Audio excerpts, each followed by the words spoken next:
Ever have one of those mornings when you try to focus on your day, and sudden without warning he's on your mind again? You're not even sure why. He's not in touch anymore.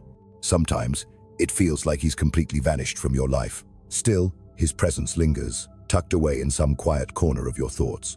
It feels like something deeper, something intangible, as if there's a silent bond still pulsing between you, despite the lack of contact, calls, or messages. Then comes that question: is this just a wave of longing from the past, or does he sense it too? Is the universe nudging me towards something? And above all, why is it so hard to let him go? If you're feeling this way, pause for a second and take a breath. You're not imagining things, and you're certainly not alone. There's a reason you feel this, and more importantly, there's a way to shift the story. This emotional pull might be a mix of energetic residue, habitual emotional patterns, or even subconscious manifestations.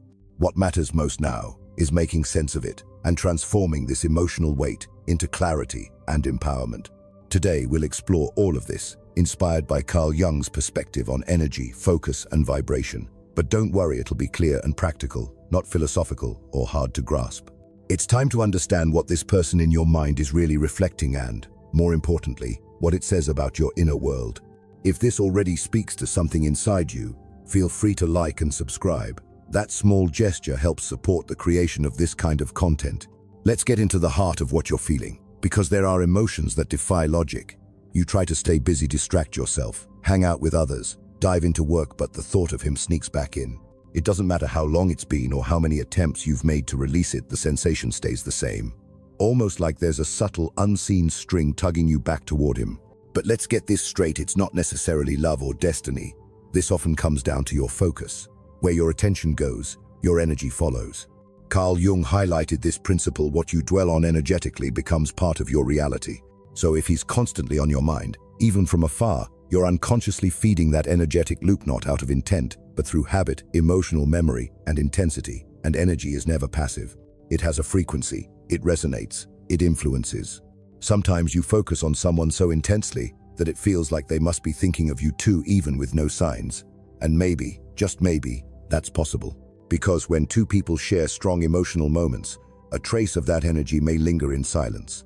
But here's what you really need to ask yourself. Is this thought a genuine soul connection, or is it echoing from an emotional space you haven't healed yet? Many confuse deep emotional charge with intuition, and the two are not always the same. Many believe that feeling something intensely means it's destiny, or something deeply significant, but that's not always true. Often, it's just the mind chasing what feels familiar, what brings comfort even if it once caused pain. That's why it's so crucial to identify what's actually keeping you tethered to that thought. Without that awareness, you risk staying stuck in an emotional loop that leads nowhere, just circling the same mental and emotional space over and over. Now, picture this for a moment. What if one message could spark an irresistible attraction in him that keeps you on his mind constantly? In my exclusive guide, 90 Magnetic Messages, you'll learn how to create deep emotional pull and authentic connection without falling into those draining games that only push someone further away. Ready to shift your communication and have him thinking about you non-stop? Then follow the link in the comments and begin today. Ask yourself, is it really about him or about what he symbolizes? Sometimes the real pain isn't losing the person, it's losing how you felt when you were around them. In moments like that, the mind tries to recreate the experience, as if replaying the past could bring it back. But the past doesn't come back. And all the energy you continue to give to someone who has already left is energy that could and should be redirected to yourself. There's a truth that rarely gets talked about, but it changes everything. Constantly thinking about someone isn't always a sign of spiritual connection. It might simply be your brain repeating what it already knows. Our minds are wired to favor the familiar even when it hurts. The known is more comfortable than the uncertainty of something new. Here's where a lot of people get caught. Are you genuinely trying to attract this person back into your life, or are you simply reenacting an emotional storyline that never got closure? There's a huge difference between manifesting something with intention and clinging to something with fear. Real manifestation comes from clarity, ease, and trust. Repetition, on the other hand, traps you in emotional habits where longing turns into scarcity and want becomes unhealthy attachment. Carl Jung spoke of this as well. Our thoughts stir our emotions, and those emotions trigger chemical reactions in the body. Over time, we can become dependent on that emotional chemistry. You may not be craving him, but rather the emotional high your brain connected with him. That's why, even in his absence, your body longs for the experience again. The cycle continues because those thoughts reignite a feeling your nervous system has learned to seek. So how do you break that cycle? The first step is being radically honest. What do I feel when I think of him? If the answer is emotional tension, fear, emptiness, or anxiety, then that's not alignment. That's a loop. What you're feeling is your body trying to recreate something that's already passed simply because it hasn't yet learned how to feel safe in something unfamiliar. But the moment you begin to feel calm and hopeful just by envisioning something new, light, and nurturing, you're stepping into true manifestation. Because you're no longer repeating past pain, you're creating the reality you genuinely want. And that all starts with emotional clarity. Clarity only comes when you make the choice to truly tune into your inner self, understanding the real law of attraction. Most people think the law of attraction is just about staying positive, putting in a wish to the universe, and waiting for it to come true. But that's not how it works. Attraction is happening constantly, not based on what you wish for, but on what you emit. That's the real secret. It makes no sense to ask for a joyful, easy love if you're still vibrating with fear, doubt, or the need to be picked. You can't align with true love if your core vibration says, "I'm not enough." Attraction isn't about forcing reality to meet your expectations, it's about aligning with the version of you that's already living that reality. Carl Jung emphasized this. You don't attract what you want, you attract what you are. That means you must begin to feel now the emotions you want to live later. And that requires mindfulness, awareness, and a conscious decision. Here's something powerful to try. Visualize a relationship where you feel completely safe, valued, and free to express your full self. Picture it as if it's already part of your life. You don't need to put a name or face on it, just feel it. Let your nervous system get familiar with this new emotional energy, because your body needs to recognize this feeling before it can receive it. Once you begin resonating with the energy of confidence, lightness, and unconditional love, you become magnetic. It's like you naturally pull in everything that reflects this upgraded version of who you are. And at that point, either he steps up to meet you there, or the space opens up for someone more aligned to enter your life. Here's a truth that many don't realize. Often, what we truly miss isn't the persona, it's how we hope to feel when we were with them. Once you grasp this, you stop seeking it outside and begin building it within. And when you live from that grounded place of awareness and emotional clarity, the law of attraction doesn't need to be chased, it just responds. Not because you beg, but because you embodied it. Is he thinking of me too? That's a question so many people ask, and it's a deeply human one. Because when a connection feels powerful, even in silence, it's natural to wonder if the other person feels it too. And sometimes they do. Energy flows both ways. When two souls have once resonated deeply, that frequency can linger long after the connection fades.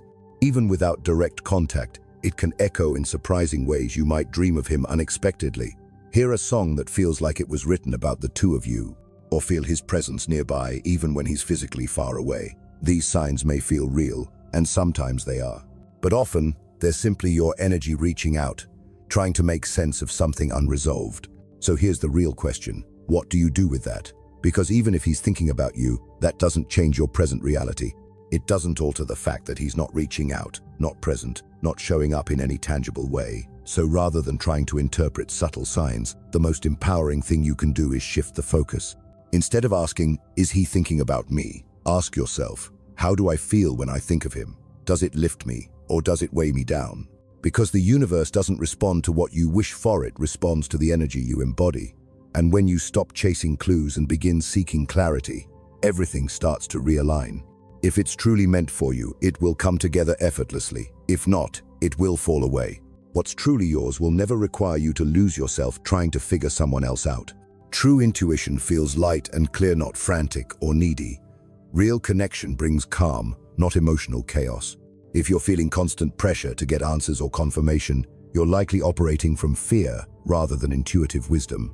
So what can you do with this feeling? Maybe you've realized this constant mental loop is more about you than about him. What now? What do you do with the emotion that doesn't want to leave? Rational understanding alone won't cut it. The heart doesn't come with an off switch, but it does respond to direction. When you consciously redirect that emotional energy, everything starts to evolve. Whatever you're feeling, whether it's longing, pain, confusion, or desirous, simply energy in motion. And when that energy is ignored or suppressed, it becomes stuck. But when you embrace it and channel it differently, it becomes a powerful source of strength. The first step is to stop resisting it. Feeling isn't weakness, it's potential. What you do with it determines whether it controls you or sets you free. One incredibly helpful practice is writing. Grab a journal or a sheet of paper and write down everything you wish you could say to him uncensored, unedited, not to send, but to let go. This process lightens the emotional load and allows buried truths to surface. Often we need to see our own words to fully grasp what we're carrying. Another key step is refocusing. Instead of obsessing over him, start asking, what do I really need right now? What part of me is seeking comfort in his absence? What am I projecting onto this silence? That's when you begin to do the one thing that changes it all. Come home to yourself. Care for your energy, nourish your space, restore your own light, listen to your own voice, see yourself again, and most importantly, love yourself. The stronger you grow from within, the less you rely on anyone else to feel complete. There's a simple yet powerful visualization you can try. Before you drift off to sleep, imagine yourself in a radiant, fulfilling phase of life overflowing with love for yourself, joy, laughter, and surrounded by people who uplift you. Envision it as if it's already your reality. This naturally begins to shift your frequency, because when you truly feel good, you no longer chase those who don't contribute to that feeling. That ache you feel may not vanish overnight, but when you change the emotional direction, the pain slowly transforms into insight, guiding you towards something more meaningful than the chapter that's likely coming to an end. It's important to remember it's okay to have rough days. This isn't about forcing joy or pretending to be okay. It's about allowing your feelings to flow while choosing not to stay trapped in them. Feel deeply, but don't let that become your only state of being. The true essence of attraction. When you begin to reconnect with your real self, your energy naturally shifts. Without even trying, you begin to radiate magnetism. Not because you're chasing it, but because you're standing in truth, calm, and confidence. That's the kind of energy that draws in someone real. Authentic attraction has nothing to do with chasing, oversharing, or proving your worth. Real allure is subtle. It's the quiet woman who enters a room and somehow turns every head, not because she's demanding attention, but because she already knows who she is. Need a few practical reminders. First, protect your energy at all costs. There's nothing more captivating than a woman who feels whole on her own. When your confidence comes from within, you don't need to seek validation, you are the magnet. Second, lean into stillness and mystery. Mystery is powerful. When you over-explain, constantly reach out, or reveal too much, you dilute your energy. But when you remain calm and centered, you leave space for curiosity and interest to naturally arise. Third, bring your whole self, not a void. Your presence is your message. When you walk in with warmth, ease, and no pressure to prove anything, that's magnetic. Many people enter situations needing reassurance. You don't need to. Wondering if he truly cares? Watch his actions. A man who's sincerely interested won't leave you confused. He won't vanish or play mind games. He'll draw near. He'll be present. Real love doesn't need chasing, it clicks. And if it doesn't, that's not your loss. It's life making room for something more aligned. When you stop hiding behind the fear of being left, you allow your real self to shine. That's when attraction stops being effort, it becomes effortless. Because real magnetism isn't strategy, it's authenticity. Ultimately, it comes down to one decision, your decision. When you stop seeking answers in others and finally tune into your inner voice, you realize the emptiness was never about him. It was about rediscovering yourself, your own love that's been waiting to be reclaimed. And there's nothing more magnetic, more luminous, or more powerful than a woman who fully sees and owns who she is. There's nothing more powerful, more captivating, or more magnetic than a woman who chooses herself. A woman who fully feels, yet doesn't get lost in her emotions. Who recognizes the connection, but doesn't let it define her. Who can love with depth, but never forgets to love herself first. She doesn't chase attention, she naturally draws it in. She doesn't sit around waiting to be picked, she makes her own choices. She doesn't wait to be acknowledged, she radiates. The moment you start choosing yourself, everything begins to fall into place. People who no longer match your energy will naturally drift away. Challenges that once weighed heavily on you begin to loosen their grip. And piece by piece, the heaviness of the past starts to dissolve, because now you're led by something deeper. Your awareness, your presence, your conscious decision to step into a new chapter. You don't need promises or proof to believe that love is on its way. You just need to stop leaving yourself behind. Every time you listen to your own feelings, support yourself through difficult moments, and keep moving with grace, you open the door to something real. And if the man who still lingers in your thoughts is meant to return, he will, not because you waited for him, but because you moved forward so authentically that the universe naturally brought the moment back around. And if he doesn't, then someone even better will arrive. Someone who truly sees you. Someone whose rhythm matches yours, who brings the energy, care, and devotion you've always deserved. At the heart of it, this isn't really about him, it's about you. When you decide to prioritize yourself, everything begins to shift. When you start to honor your own worth, everything transforms. When you finally choose to receive love that's real, light, and deep, the universe doesn't hesitate to respond. The real magic lies not in changing others, but in becoming so complete within yourself that only what reflects that wholeness can come into your life. And that's what freedom truly means, not depending on anyone to make you happy, but being open to sharing your happiness with someone who truly deserves it.